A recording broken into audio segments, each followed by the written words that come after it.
and subscribe. And now, it's story time.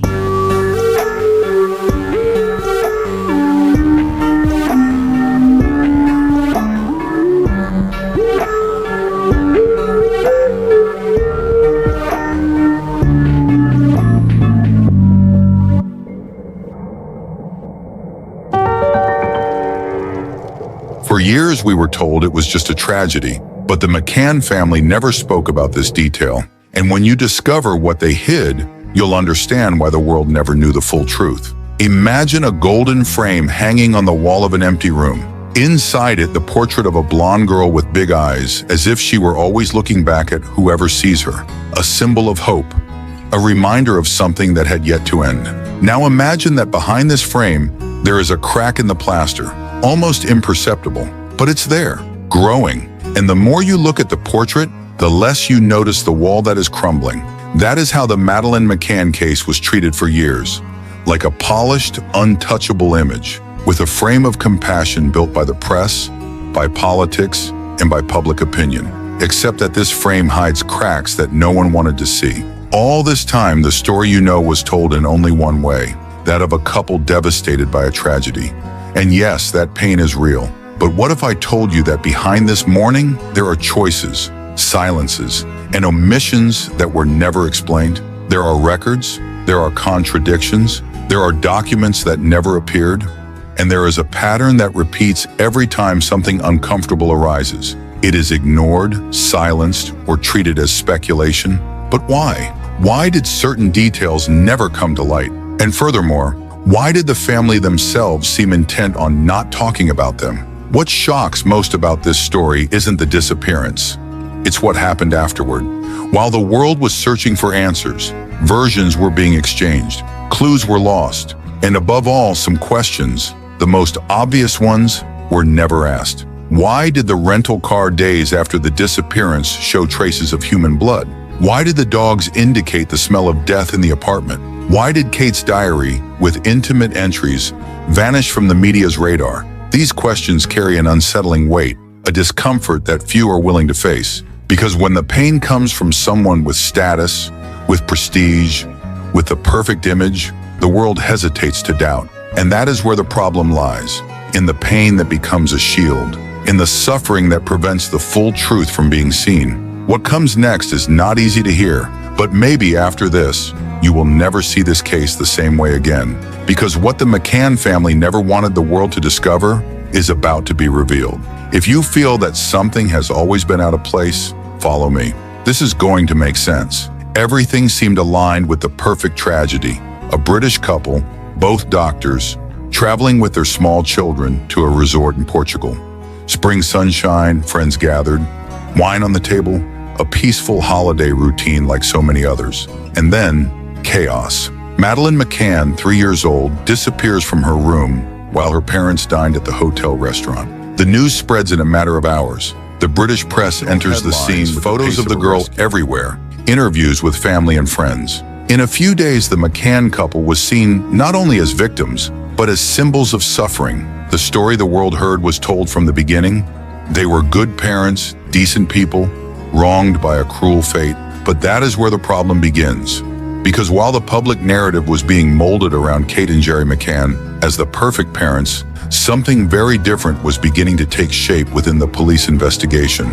The first major fissure appeared on the very night of the disappearance. The times reported by the parents and by the friends who dined together at the tapas bar did not match. The versions varied, and they were not small variations. They were fundamental details. Who saw Madeleine for the last time? When exactly was she checked on? Was the door locked or unlocked? These questions, which should have been simple, began to get lost in a sea of exchange versions.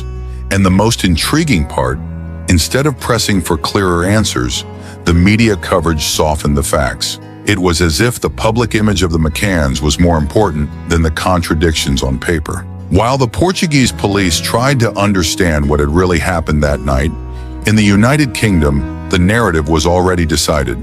The couple was innocent, and anything suggesting otherwise sounded offensive. In practice, this emotional judgment had a name: the halo effect. The theory is simple. When someone has a strong enough positive image, That impression taints all other aspects of perception. If they are doctors, British, attentive parents loved by the media, then they can only be victims. That is what happens when charisma overshadows the facts. The very public gaze that should have questioned ended up protecting. And the Portuguese police, who were trying to investigate cautiously, began to be portrayed as incompetent and even prejudiced.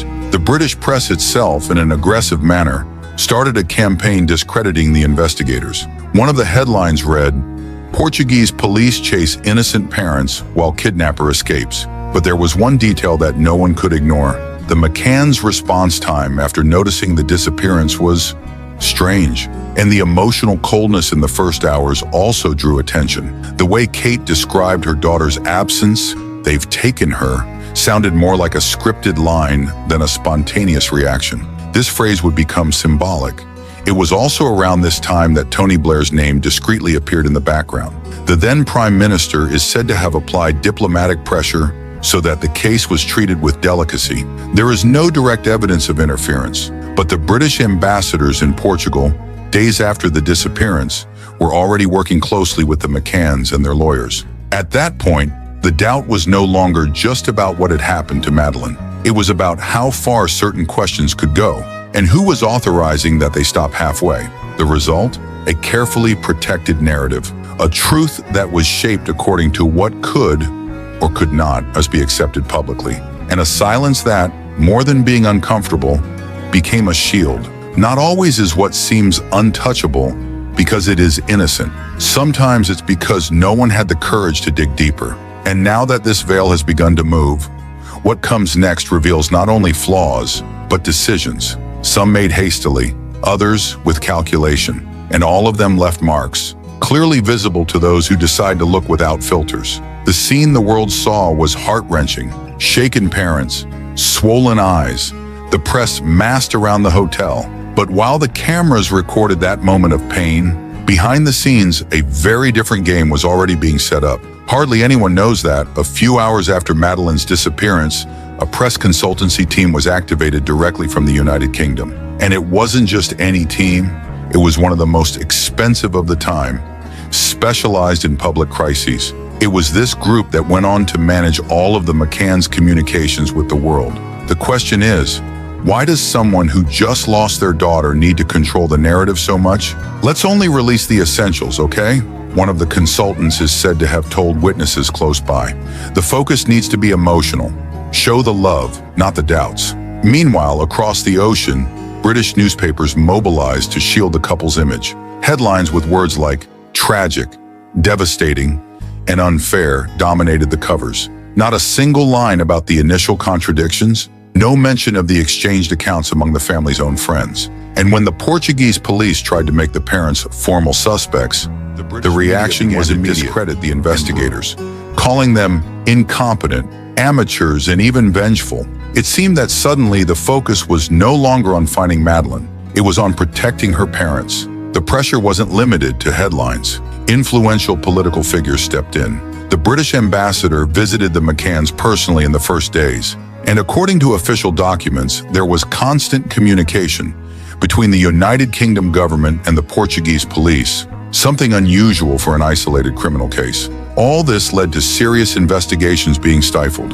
A detailed police report pointed out contradictions in the children's checkup times, signs that the timeline did not add up. But this document was never released by the British press. The stage was set, and while everyone was watching the spectacle of commotion, no one noticed what was happening behind the scenes. And that is exactly where the secret hides. The most frightening thing about this case isn't what was said, it's what was silenced. After the parents were officially removed from the status of suspects, the media coverage changed completely in tone. They were not only exonerated, but began to be treated almost like heroes. Documentaries, interviews, invitations to international events, all carefully managed by the same public relations team. Meanwhile, part of the money raised in the Find Madeleine Fund was redirected, but not to field searches. A good part was used to pay lawyers who sued media outlets or investigators who raised suspicions about the couple. Even ex-police officer Gonçalo Amaral, who led the initial investigation, was prosecuted after publishing a book detailing everything he saw, including details that never appeared in British headlines. He lost his job, his reputation, and nearly his freedom. They didn't want justice, they wanted control.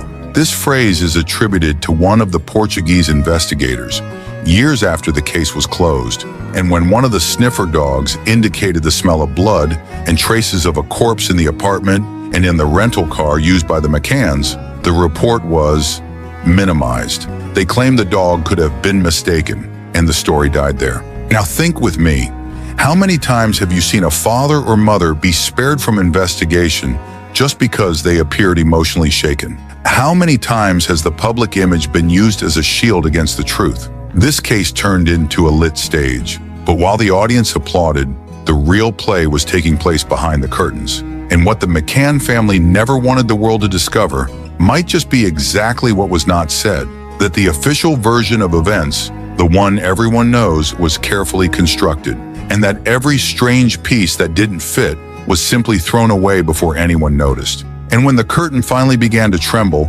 it wasn't because of new evidence. It was because some questions insisted on standing up, even when everyone wanted them to fall into oblivion. But the problem with questions is that eventually someone decides to answer them. And it is at that moment, when everything seems too resolved, too silent, that the most disturbing details finally come to light. Now the question is no longer what happened, but why did they never want us to know? With every fact that was silenced, the family's reactions seemed less emotional and more calculated, as if they had learned to deal with questions without giving answers, as if every silence had been rehearsed. The case of the sedatives, for example. During the investigations, close friends of the couple discreetly raised the possibility that the children had been sedated that night. The explanation? So that they would sleep better. But no tests were done. No line of inquiry pursued that avenue. The silence fell like a curtain, and no one dared to lift it again. Then came the sniffer dogs, animals trained to detect the scent of a corpse. One of them stopped in front of the bedroom closet. Another barked next to the trunk of the rental car used by the parents weeks after the disappearance. The reaction? It must have been a mistake. But have you ever seen a sniffer dog err by chance, twice? And what about the door? First it was locked, then unlocked. The details seem small until you realize that it is precisely the change in the narrative that determines whether someone entered or left with the girl. A change that cannot be explained merely by faulty memory. When intimate pages from Kate's diary surfaced, the shock wasn't just about the content, which showed exhaustion, guilt, emotional outburst. It was about the speed with which the subject vanished. No official statement, no explanation, nothing. And then, even with all of this, the case was closed. And when it was reopened, part of the original investigation documents released. If you put these pieces together like a puzzle, you realize that the final image does not just show a missing child. It shows an effort, silent, well-orchestrated, to keep certain parts of the story out of the public's reach. Now think with me, what if the biggest secret of this family isn't about what happened, but about everything they made sure to leave out? What does that reveal about what really happened that night? That is when the climax turns into something else. It stops being about Madeleine's disappearance and becomes about the disappearance of the truth. A truth that bleeds behind the scenes, but never drips onto the main stage. The public image of pain and despair was preserved so carefully that any detail outside the script seemed like a direct threat, and everything that threatened was silenced. The sound of the dogs, the contradiction about the door, the torn pages of the diary, the documents forgotten in diplomatic drawers. None of that disappeared. It was left behind. And the question remains, why? Perhaps because the real truth is more disturbing than the comforting version.